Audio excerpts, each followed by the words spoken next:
Assalamualaikum warahmatullahi wabarakatuh. Kami dari kelompok 6 akan menjelaskan tentang materi histologi penyusun organ sekresi. Di sini saya akan memperkenalkan kelompok saya. Yang pertama, saya sendiri Nafisa Alfi Susanto NIM 42, yang kedua Clarissa Ayu Aprilia NIM 50, yang ketiga Fadilah Salsabila NIM 58, dan yang keempat Wafikon Nurul Azizah NIM 67. Di sini kami akan membahas empat subbab. Yang pertama kulit, yang kedua ginjal, yang ketiga paru-paru, dan yang keempat hati. Mohon maaf, ini tulisannya typo. Yang pertama yaitu kulit. Kulit adalah organ tunggal terbesar dari tubuh. Biasanya terhitung 15% sampai 20% dari total berat badan dalam orang dewasa. Dengan ukuran 1,5 sampai 2 meter kuadrat permukaan ke lingkungan eksternal. Kulit juga dikenal sebagai integumen atau L integumentum, yang meliputi lapisan kulit. Kulit terdiri dari epidermis, lapisan epitel asal ektodermal, dan dermis, lapisan terangkat mesodermal, seperti yang ditunjukkan pada gambar di samping. Fungsi spesifik kulit terbagi menjadi beberapa kategori. Yang pertama sebagai pelindung. Pelindung ini memberikan penghalang fisik terhadap termal dan penghinaan mekanis seperti gesekan dan melawan sebagian besar patogen potensial dan bahan lainnya. Yang kedua yaitu sensorik. Banyak jenis reseptor sensorik memungkinkan kulit untuk terus memantau lingkungan, dan berbagai kulit varios mekanoreseptor membantu mengatur interaksi tubuh dengan benda-benda fisik. Yang ketiga termoregulasi. Suhu tubuh yang konstan adalah biasanya mudah dirawat berkat isolasi kulit komponen atau misalnya lapisan lemak dan rambut di kepala, dan mekanismenya untuk mempercepat kehilangan panas atau produksi keringat dan mikrovaskular superficial yang padat. Yang keempat yaitu metabolik. Sel-sel kulit mensintesis vitamin B3. Dibutuhkan dalam metabolisme kalsium dan pembentukan tulang yang tepat melalui aksi lokal sinar UV pada vitamin pendahulu. Yang kelima, sinyal seksual. Banyak fitur kulit seperti pigmentasi dan rambut adalah indikator visual kesehatan terlibat dalam daya tarik antara jenis kelamin di semua vertebrata spesies, termasuk manusia. Efek feromon seks yang dihasilkan oleh kelenjar keringat apokrin dan lainnya. Kelenjar kulit juga penting untuk daya tarik ini. Bagian-bagian kulit. Yang pertama epidermis. Epidermis terdiri dari epitel squamosa berlapis keratin yang terdiri dari sel-sel yang disebut keratinosit. Ada juga 3 jenis sel epidermis yang jauh lebih sedikit, yaitu melanosit penghasil pigmen, sel Langerhans yang mempersatukan antigen, dan sel epitel taktil yang disebut sel Merkel. 5 lapisan epidermis. Yang pertama lapisan basal atau stratum basale merupakan lapisan tunggal sel kuboid atau kolumnar basaltik pada membran basal di persimpangan dermal epidermal. Yang kedua lapisan spinosus atau stratum spinosum. Biasanya lapisan yang paling tebal terutama di punggung epidermis, dan umumnya terdiri dari sel polihedral yang memiliki inti ventral dengan nukleus dan sitoplasma yang secara aktif mensintesis keratin.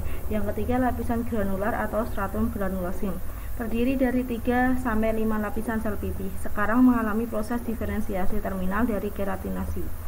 Yang keempat stratum lucidum, hanya ditemukan di kulit tebal, terdiri lapisan tipis tembus padang dari keratinosit eosinofilik pipih yang disatukan oleh desmosom. Yang kelima stratum corneum, terdiri dari 15-20 lapisan sel squamosa dengan keratin berfilamen birefringent. Ini adalah bagian yang pertama, bagian dari stratum spinosum. Yang kedua ini TEM dari keratinosit spinosus tunggal dengan proyeksi permukaan. Dan gambar yang ketiga, detail desmosom yang bergabung dengan 2 sel menunjukkan filamen perantara yang terkait dengan desmosom. Gambar ini menunjukkan antarmuka antar dermis dan epidermis pada kulit tipis. Disatukan dengan kuat oleh punggung epidermal atau pasak yang saling mengunci. Itu ditunjukkan oleh huruf EP, dan papilia dermal ditunjukkan oleh DP. Dermis ditunjukkan oleh D dari kulit tipis, adalah lebih seluler dan vaskularisasi dengan baik daripada kulit tebal dengan elastin dan berkas kolagen yang kurang kasar. Epidermis biasanya hanya menunjukkan 4 lapisan pada kulit tipis, tebal satu sel stratum basale atau B yang mengandung sebagian besar sel mitosis, lapisan spinosum atau S, tempat berlangsungnya sintesis, banyak keratin dan protein lain. Stratum granulosum ditunjukkan oleh huruf G dan strata corneum oleh huruf C, terdiri dari squamous mati yang sebagian besar terdiri dari keratin. Pada gambar A, mikograf menunjukkan urutan lapisan epidermis secara tebal kulit dan perkiraan ukuran dan bentuk keratinosit di dalamnya lapisan. Juga tertunjukkan adalah bandul kasar, kolagen di dermis dan di paling kiri. Saluran dari kelenjar kornea memasuki epidermis dan papila dermal yang melingkar ke pori permukaan melalui semua strata. Pada gambar B, diagram menggambarkan urutan lapisan epidermis juga menunjukkan lokasi normal dari 3 non-keratinosit penting sel-sel epidermis, melanosit, sel Langerhans, dan taktil sel Merkel. Meski anatomi kulit epidermis sebagian besar dibentuk oleh lapisan keratinosit, ada beberapa lapisan sel non-keratinosit yang juga berada di lapisan kulit epidermis, yaitu melanosit. Melanosit atau warna kulit adalah hasil dari beberapa faktor. Yang kedua yaitu sel Langerhans, yaitu penyaji antigen yang disebut sel Langerhans berasal dari monosit, mewakili 2% sampai 8% dari sel-sel di epidermis dan biasanya paling jelas terlihat pada lapisan spinosus. Ini gambar A, bagian kulit yang diimunisasi menunjukkan sel Langerhans yang berwarna kuning, berlimbah di folikel F, di mana banyak mikroorganisme hidup di seluruh epidermis atau E. Yang gambar B yaitu tampilan muka dari lebaran epidermis yang diwarnai dengan menggunakan yang sama antibodi yang menunjukkan jaringan sel Langerhans di antara sel-sel epidermis lainnya. Yang ketiga yaitu sel Merkel. Sel Merkel atau sel taktil epitel adalah ambang batas rendah mekanoreseptor penting untuk merasakan sentuhan lembut. Mereka berlimpah di kulit yang sangat sensitif seperti ujung jari dan di dasar dari beberapa folikel rambut. Ini ada gambar yang keterangannya, sel Merkel pada lapisan basal epidermis merupakan modifikasi keratinosit yang berfungsi sebagai mekanoreseptor yang sangat sensitif, terutama banyak terdapat pada kulit, ujung jari, dan genitalia eksternal. Huruf G ini ditunjukkan dengan granula sitoplasma padat yang diturunkan dari Golgi di dekat membran sel bisolateral. Ia berada dalam kontak sinaptik langsung dengan membran sel yang diperluas. Untuk huruf N, yaitu serat saraf sensorik tidak bermielin yang telah menembus epidermis. Yang bagian selanjutnya yaitu dermis. Dermis adalah lapisan jaringan yang menopang epidermis dan mengikatnya ke jaringan subkutan atau hipodermis. Ketebalan dermis bervariasi dengan wilayah tubuh dan mencapai maksimum 4 mm di bagian belakang. Permukaan dermis sangat tidak teratur dan memiliki banyak tonjolan atau dermal papillae yang interdigited dengan proyeksi atau pasak atau punggung epidermis. Jadi epidermis terutama pada kulit yang sering mendapat tekanan. Di pada mereka memperkuat lapisan dermal, epidermal persimpangan jalan. Dermis mengandung 2 sublapisan dengan batas yang tidak jelas. Yang pertama lapisan papilar tipis yang meliputi dermal papila, terdiri dari jaringan ikat longgar dengan tipe serat kolagen 1 dan 3, fibroblast dan tersebar sel mast, sel dendritik dan leukosit. Dari lapisan ini fibril panahan dari kolagen tipe 7 yang dimasukkan ke dalam lamina basal membantu mengikat dermis ke kulit ari. Yang kedua, lapisan retikuler di bawahnya jauh lebih tebal, terdiri dari jaringan ikat padat tidak teratur dengan lebih banyak serat dan lebih sedikit daripada lapisan papiler. Jaringan serat elastis juga memberikan elastisitas pada kulit. Yang berada di antara kolagen dan serat elastis adalah proteoglikan berlimpah yang kaya akan dermatan sulfat. Kedua, daerah dermal mengandung jaringan yang kaya akan pembuluh limfatik. Pembuluh nutrisi membentuk 2 plexus utama. Yang pertama, di antara lapisan dermal papilar dan retikuler terletak plexus subpapilar mikrovaskular, dari mana cabang kapiler meluas ke papila dermal dan membentuk jaringan kapiler yang kaya nutrisi tepat di bawah kulit ari. Yang kedua, plexus dalam dengan pembuluh darah dan limfa.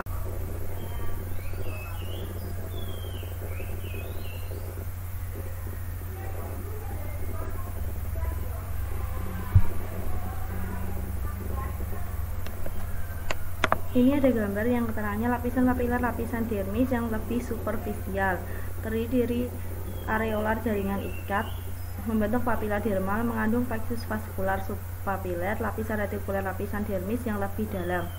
Ikat pada tidak teratur jaringan di sekitar folikel rambut, kelenjar subaceus dan kelenjar keringat, saraf dan plexus dalam pembuluh darah meluas ke lapisan subkutan. Selain fungsi nutrisi, pembuluh darah dermal memiliki fungsi termoregulasi yang melibatkan banyak anastomosis arteriovenosa atau sun yang terletak di antara dua plexus utama. Dermis juga kaya akan persarafan serabut saraf aferan sensorik membentuk jaringan di dermis papiler dan di sekitar folikel rambut. Berakhir pada reseptor epiteliodermal, saraf efektor otonom ke dermal, kelenjar keringat, dan serat otot polos di kulit beberapa daerah adalah serat postganglionik, ganglia simpatik. Tidak terdapat persarafan parasimpatis dan bervariasi dalam ukuran sesuai dengan status gizi.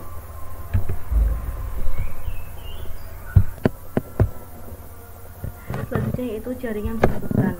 Lapisan subkutan terdiri dari lapisan longgar jaringan ikat yang mengikat kulit secara longgar di bawah organ sehingga memungkinkan kulit untuk meluncur di atasnya. Lapisan ini juga disebut hipodermis atau facial superficial, mengandung adiposit yang jumlahnya bervariasi di berbagai daerah tubuh dan bervariasi dalam ukuran sesuai dengan status nutrisi.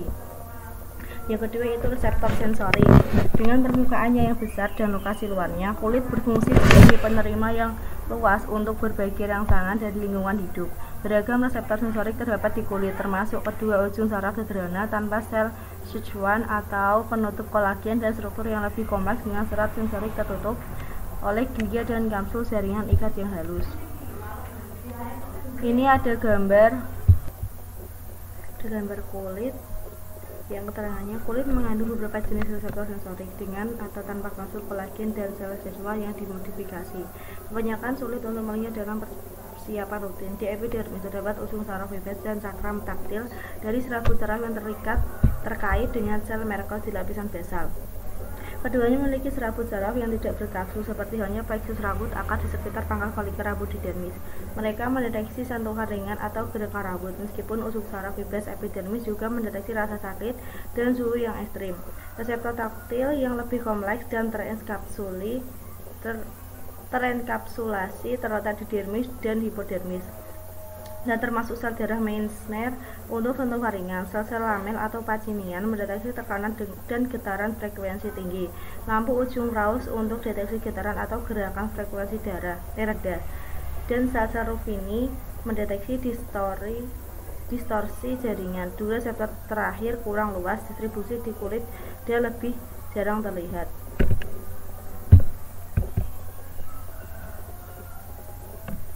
Yang selanjutnya yaitu rambut. Rambut adalah struktur keratin memanjang yang terbentuk di dalam vaginasi epidermis folikel rambut. Semua jenis rambut tubuh memiliki komposisi dan bentuk yang sama di rambut folikel yang berasal dari epidermis, tetapi meluas jauh ke dalam dermis. Dari gambar A, diagram menunjukkan bagian utama rambut dan folikelnya, termasuk papila dermal rambut yang tervaskularisasi dan bergizi, dan arektor pili otot yang menarik rambut agak tegak.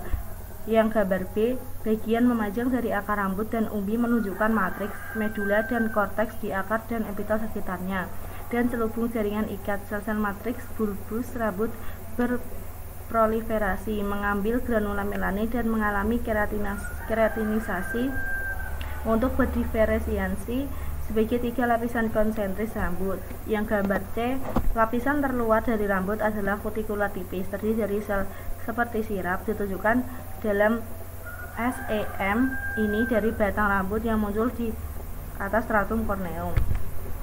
Yang selanjutnya yaitu kuku. Proses keratinasi serupa juga menghasilkan kuku yang merupakan pelat keras keratin pada permukaan dorsal masing-masing palanak distal. Keterangan gambar yang A, tampilan permukaan jari menunjukkan bagian utama kuku, termasuk daerah putih berbentuk bulat sabit yang disebut lunula, yang berasal dari warna dari matriks kuku buram dan lempeng kuku yang belum matang di bawahnya. Untuk gambar yang B, bagian sagittal diagram mencakup detail internal utama kuku yang tumbuh dan hiponikium, di mana ujung bebasnya lempengan kuku ketika terikat pada epidermis. Gambar C, bagian sagital dari jari menunjukkan lipatan kuku proksimal atau ditunjukkan oleh PNF dan ekskresi epidermisnya. Eponysium oleh huruf E, akar kuku oleh huruf NR, lempengan kuku oleh NP, kuku dorsal oleh DNM, dan matriks kuku ventral oleh VNM. Yang berkontribusi pada sel-sel keratin ke akar kuku. Pelat kuku yang matang tetap menempel pada kuku bed atau NP yang terdiri dari lapisan epidermis pada basal dan spinosus di atas dermis atau D, tetapi didorong ke depan di tempat tidur ini dengan terus-menerus pertumbuhan matriks kuku. Yang selanjutnya yaitu kelenjar keringat. Kelenjar keringat berkembang sebagai invaginasi epidermal panjang yang tertanam di dermis. Ada dua jenis keringat kelenjar yaitu endokrin dan apokrin, dengan fungsi, distribusi, dan detail struktural yang berbeda. Kelenjar keringat ekrin tersebar luas di kulit dan paling banyak di telapak kaki. Secara kolektif, 3 juta keringat ekrin kelenjar rata-rata orang kira-kira sama dengan massa ginjal dan menghasilkan sebanyak 10 liter per hari. Tingkat sekretorik jauh melebihi kelenjar eksokrin lainnya. Dari gambar, kulit mencakup 3 jenis utama kelenjar eksokrin. Subesea kelenjar biasanya bagian dari unit pilosebaceous dengan folikel rambut dan mengeluarkan sebum berminyak ke dalam ruang di sekitar akar rambut. Kelenjar keringat ekrin termoregulasi menggosokkan sekresinya ke permukaan kulit melalui pori-pori keringat. Kelenjar keringat apokrin mengeluarkan lebih banyak keringat yang kaya protein ke dalam folikel rambut di kulit dari aksila dan perineum. Kelenjar subesceous tertanam di dermis di sebagian besar tubuh, kecuali pada kulit telapak tangan yang tebal dan gundul dan sol. Ada rata-rata sekitar 100 kelenjar seperti itu per cm persegi kulit, tetapi frekuensinya meningkat menjadi 400 sampai 900 per cm kuadrat di wajah dan di kulit kepala. Kelenjar subesceous adalah kelenjar asinus bercabang dengan beberapa asinus berkumpul di saluran pendek yang biasanya bermuara di bagian atas folikel rambut. Untuk keterangan gambarnya, kulit mencakup 3 jenis utama kelenjar eksokrin subesea. Kelenjar biasanya bagian dari unit pilosebaceous dengan folikel rambut dan mengeluarkan sebum berminyak ke dalam ruang sekitar akar rambut.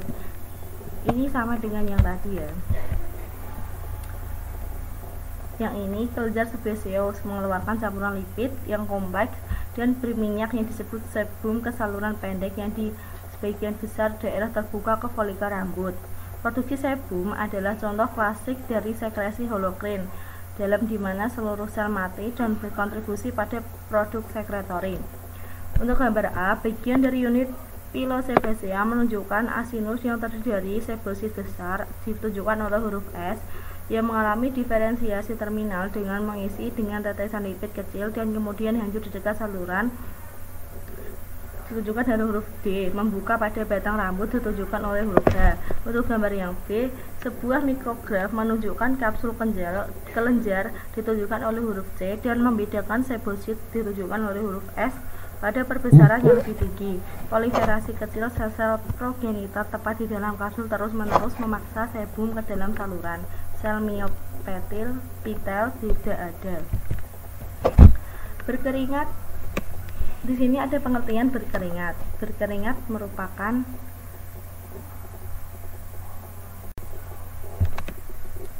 selanjutnya yaitu pengertian berkeringat. Berkeringat merupakan respon fisiologis terhadap peningkatan suhu tubuh selama aktivitas fisik latihan atau stres termal dan merupakan cara yang paling efektif untuk pengaturan suhu manusia. Baik komponen sekretori dan saluran keringat ekrin kelenjar melingkar dan memiliki lumen kecil. Bagian sekretori umumnya lebih pucat daripada saluran yang terdiri dari A. Epitel kuboid bertinggal yang B. Sel gelap diisi dengan garis butiran, dan yang C. Sel miopitel. Ada lamina basal.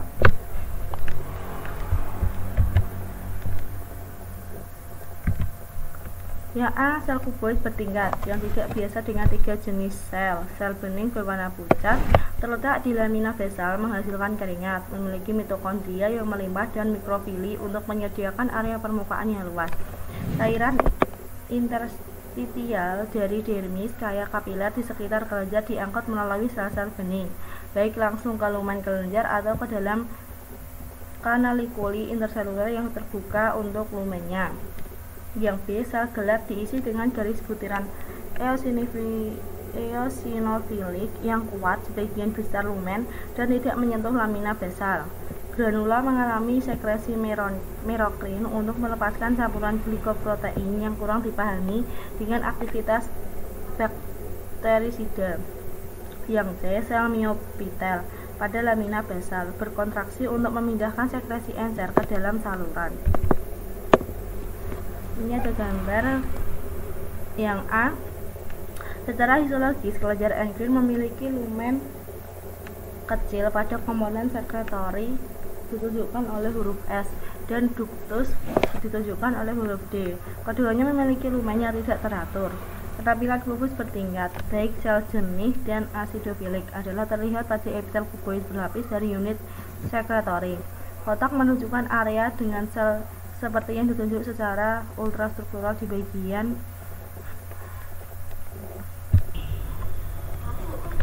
gambar yang B, yaitu TEM dari struktur termoregulasi penting ini mengungkapkan 3 jenis sel dalam bagian sekretorinya. Sel myopitel ditunjukkan huruf M hadir di lamina basal atau BL untuk mendorong keringat ke dalam saluran.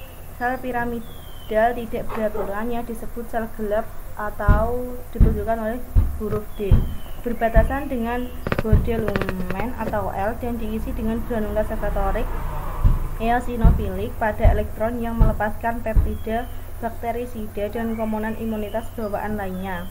Sel jernih berbentuk kolam atau kuboid ditunjukkan huruf C pada lamina basal dengan cepat mengangkut air dari cairan interstisial di dermis kaya kapiler berlangsung ke lumen atau ke interseluler kanalikuli atau IC terus menerus dengan lumen. Ion Na+ diperoleh kembali dari cairan ini melalui aksi sel-sel di saluran. Mekanisme dalam berkeringat.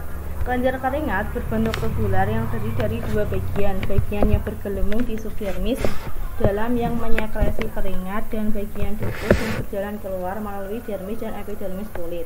Bagian sekretorik kelenjar keringat menyekresi cairan yang disebut sekret primer atau sekret perkusor, dan konsentrasi zat-zatnya akan dimodifikasi sewaktu cairan mengalir melalui ductus. Sekret prekursor adalah hasil sekresi aktif sel-sel epitel yang melapisi bagian bergelung dari kelenjar keringat. Serat saraf simpatik kolinergik berakhir pada atau dekat sel-sel kelenjar yang mengeluarkan sekret tersebut. Keringat adalah larutan garam encer yang dikeluarkan secara aktif ke permukaan kulit oleh kelenjar keringat ekrin yang tersebar di seluruh tubuh. Kelenjar keringat ekrin mensekresikan keringat yang asin dan jernih untuk mendinginkan tubuh, sedangkan kelenjar keringat apokrin yang terletak di area ketiak dan genital mensekresikan keringat yang tebal dan kental yang akan kaya bahan organik dan berbau karena adanya bakteri yang menguraikan komponen organ tersebut. Faktor yang menentukan tingkat penguapan keringat adalah kelembapan relatif udara sekitar. Ketika kelembapan udara relatif tinggi, udara hampir jernih oleh H2O sehingga kemampuan udara untuk menerima tambahan kelembapan dari kulit menjadi terbatas.